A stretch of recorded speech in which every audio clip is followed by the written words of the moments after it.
Good evening. Welcome to the Asia Society. I'm Rachel Cooper. I'm the Director of Global Performing Arts and Cultural Initiatives, and really excited about tonight's concert. Of course, have been following Persian music and particularly Kayhan's work for many years. But often it's been in the context of larger concerts, and this is a particularly intimate setting and one in which they are doing work with Ali Bahrami Fard on the Sun Tour. And so it's a kind of intimate music in a rather intimate space. And for us, it's particularly exciting because this is a period for the Asia Society with an incredible focus on Iran. As many of you may know, we have an exhibition called Iran Modern that is looking at contemporary art that was created between the 50s and up through the time of the revolution.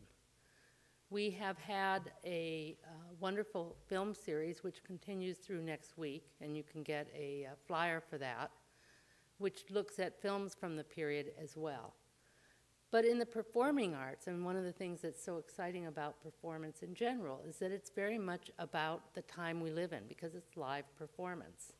And I think you will get a sense as you look at the performing arts through history of the fact that the arts, especially the musical arts and those arts that are performed live, are something that are shared in real time and something that in some ways it can be both traditional and carry history, and yet it's very much of its own time, of the moment. So it's particularly exciting for us. And as you may know, the Asia Society also works in areas of policy, business, education, and of course President Rouhani gave his one public speech sponsored by the Asia Society. So it's been a really interesting time as we look at Iran through many different changes and historical moments. We're particularly excited about tonight's concert and about tonight's lecture because Professor Stephen Blum is one of the really international scholars who has done tremendous amount of research on this music and has a deep understanding of it, and in fact from both pre-revolution and post-revolution. We've had a number of conversations about that, looking at, we had a program on the Shiraz Arts Festival. So it's been really a wonderful opportunity to have him here to share some context for tonight's concert. So please join me in welcoming Professor Stephen Blum.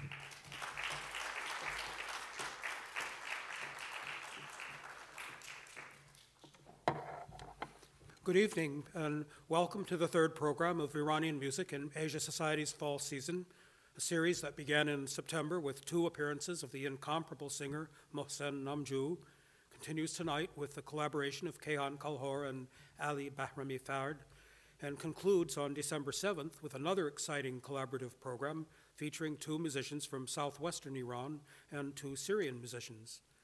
Asia Society's focus on Iran this fall gives all of us in the city and its region a great opportunity for contact with achievements of Iranian artists over the past half-century, not just in music, but also in painting and sculpture with Iran Modern. You just heard about literature, theater, and film with the series that continues through next Friday. It's a wonderful chance to experience some of the ways Iranians have worked and played creatively with aspects of their rich past. Under Rachel Cooper's direction, we've come to expect Asia Society's programming in performing arts to focus on innovation that's intelligently and productively linked to existing traditions.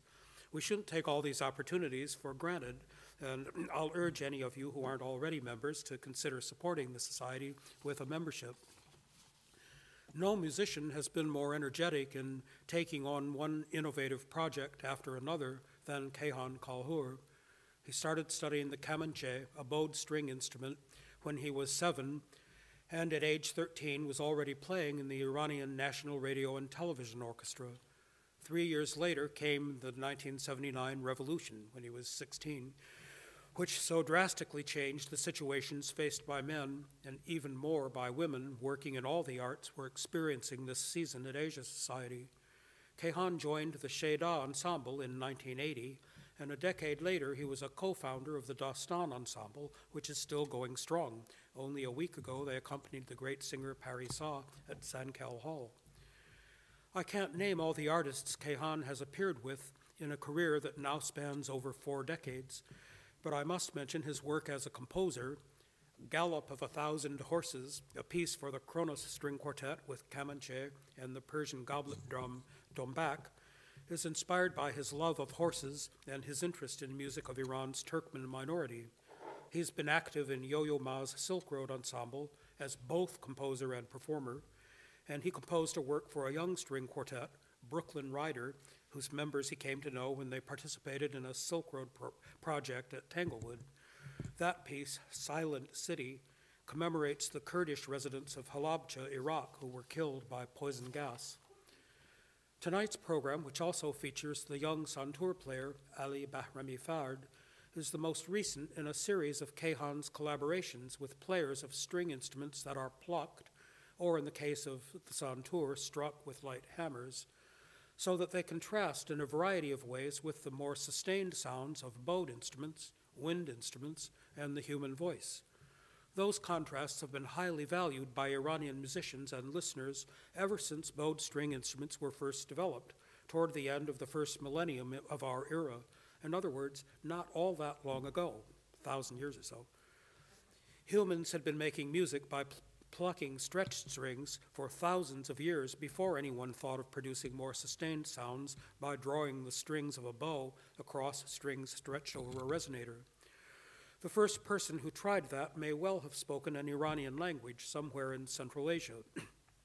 He or she may have been trying for sounds from strings that resembled those from the age-old reed flute and those of the human voice.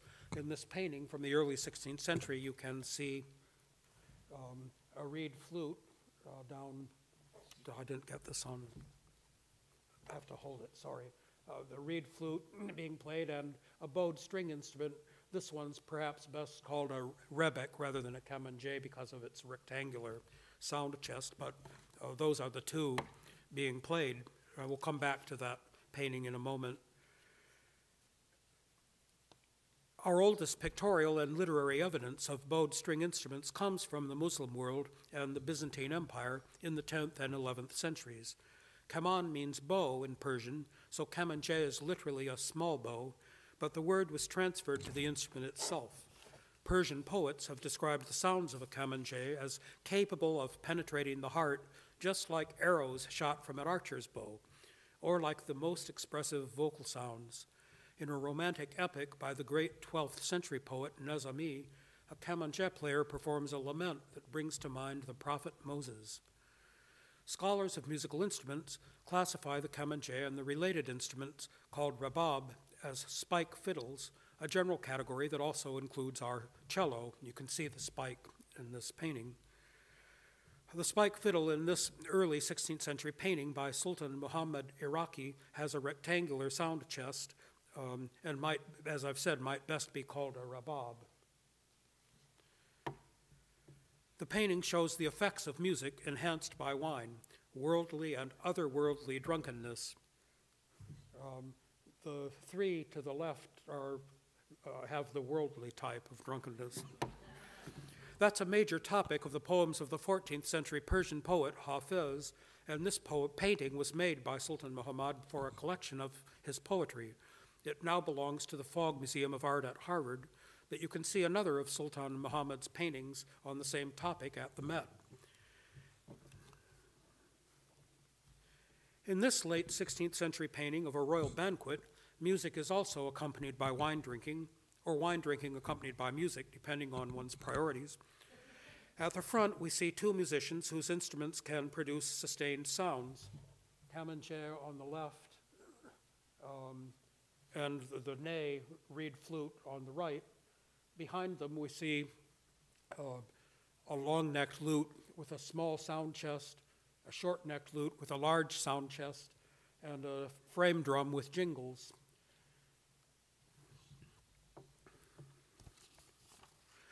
So this painting illustrates the contrast of sounds that I talked about, sustained sounds from the Kamanche and the net, and the ney, and plucked sounds from the two lutes, long-necked and short-necked.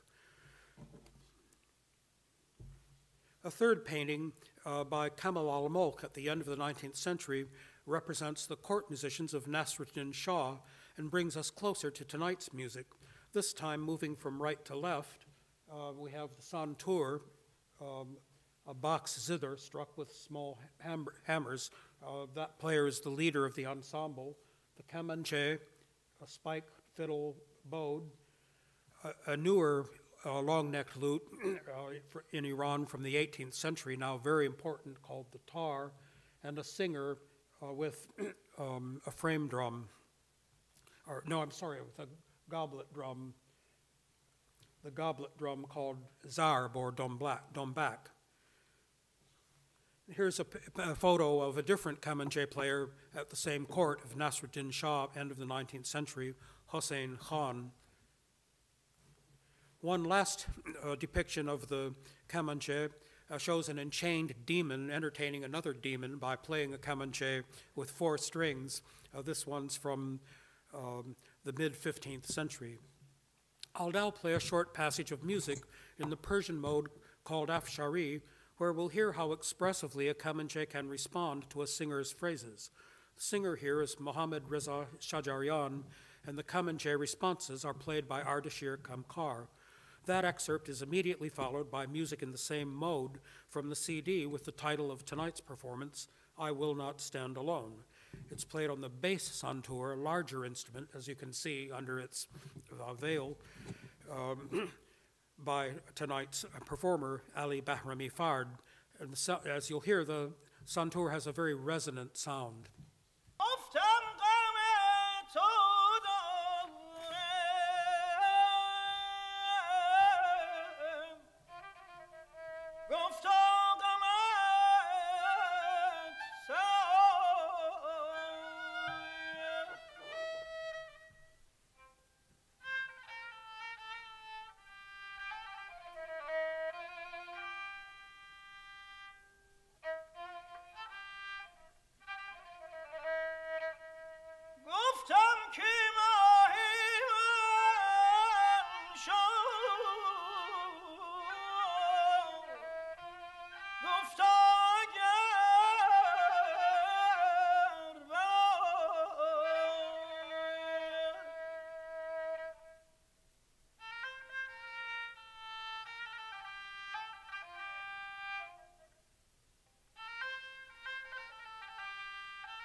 Now the santur playing in the same mode.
I suspect you'll hear Mr. Bahrami Fard play exactly this melody tonight. This is taken from the 4th track of the CD with the title, I Will Not Stand Alone. Kayhan Kalhor's collaboration with Ali Bahrami Fard is only the most recent in an impressive series of such projects, which began in 1997 with the ensemble named for the poetic genre that's so important in Persian classical music, ghazal, with Shujaat Hussain Khan playing the Hindustani sitar, Kayhan on kamanche, and 2 different tabla players. Ghazal issued 4 CDs, which some of you may have heard and enjoyed: Lost Sounds of the Silk Road, As Night Falls on the Silk Road, Moonrise Over the Silk Road, and The Rain. Here's a short sample from Lost Sounds of the Silk Road. Again, we can compare the sustained sounds of the kamanche with the plucked sounds of the sitar, which, like those of the santur, are highly resonant.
Kayhan's family name, Kalhor, is the name of an important Kurdish tribe in the southern part of Iranian Kurdistan. I've mentioned his composition, Silent City, honoring the Kurdish victims of the chemical warfare perpetrated by Saddam Hussein. He has pursued an interest in Kurdish musical traditions, including those of the religion named for its devotees, the People of Truth, Ahl-Haq. Their sacred instrument, used in religious ceremonies, is the tanbur, a long-necked lute with 3 single strings. Here are 2 images of the instrument being played and on its own. The second selection on tonight's program is said to be from the Kurdish tanbur repertoire. Here is a short passage from the recording Kayhan made with the tanbur master, Ali Akbar Moradi, first kamanche, then tanbur.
The Alevi religion, practiced in Turkey by Turks as well as by Kurds, is closely related to the Ahlahag religion of Iran and has a different sacred instrument, the balama, another long-necked lute, whereas the tanbur has 3 single strings. The balama has 3 double courses and a larger pear-shaped resonator. Even with this short excerpt, I think you'll sense quite a different ethos. Kayhan has an amazing ability to make himself quickly at home in very different musical worlds as he works with masters of the sitar, or the tanbur, or the balama, or tonight the bass santur. This passage is from the first of the 2 CDs Kayhan has made with the balama master Erdal Erzincan. The balama starts, then the kamanche joins in.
This Alevi religious music may have reminded you of official folk music of the Republic of Turkey, which owes a great deal to Alevi melodies and tunings, even though the Alevi religion isn't officially recognized adequately in the Republic.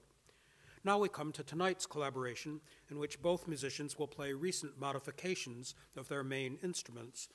The instrument maker Peter Biffen describes one of his inventions, the tarhu, as using a unique acoustic system where the strings' vibrations are transferred to a featherweight wooden cone suspended within the body.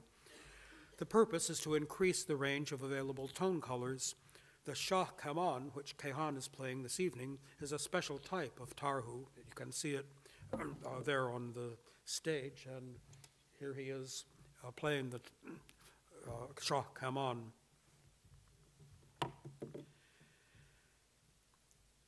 Here's a short sample of the instrument's sound with Ali Bahrami Fard responding on the bass santur. This is the melody taken from the Kurdish tanbur repertoire from the second track of their CD, I Will Not Stand Alone.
Ali Bahrami Fard is a musician of the next generation after Kayhan's, so I can't say as much about his accomplishments, though they are already considerable.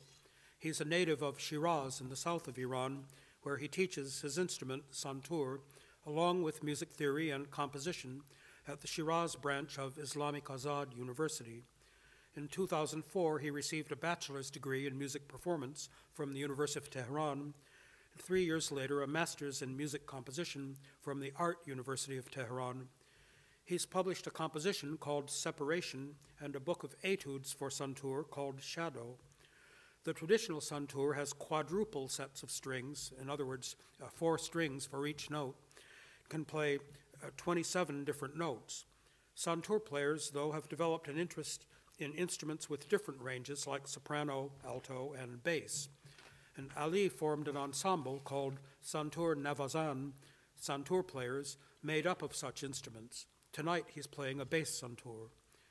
In all the short extracts we've listened to, we've heard how sensitively musicians respond to each other's music. Connection among humans is what Iranian music is all about, and why improvisation is so highly valued. Let me close by reading Kayhan's statement in the notes to the CD with the same title as tonight's concert, I Will Not Stand Alone. It's printed in your programs, but worth reading and should be understandable with the melody we just listened to still in your memories. During the early period of unrest in my country, he's thinking of the election in 2009, I imagine, I felt very isolated. This was one of the most difficult stages in my life, where darkness and violence seemed to be taking over. Closing in allowed me the time to rethink music, not technically, as my work has followed a certain path, but this period allowed me to see the importance of music and how it can open doors of hope. It took me a while to understand this, and the events I witnessed crystallized many things for me. I chose to be with the people and play music for them, feeling more connected than ever before. This album is the product of that dark period. The process of making this music and letting it be heard allowed me to realize that I will not stand alone. Thank you, and I hope you'll enjoy this beautiful performance tonight.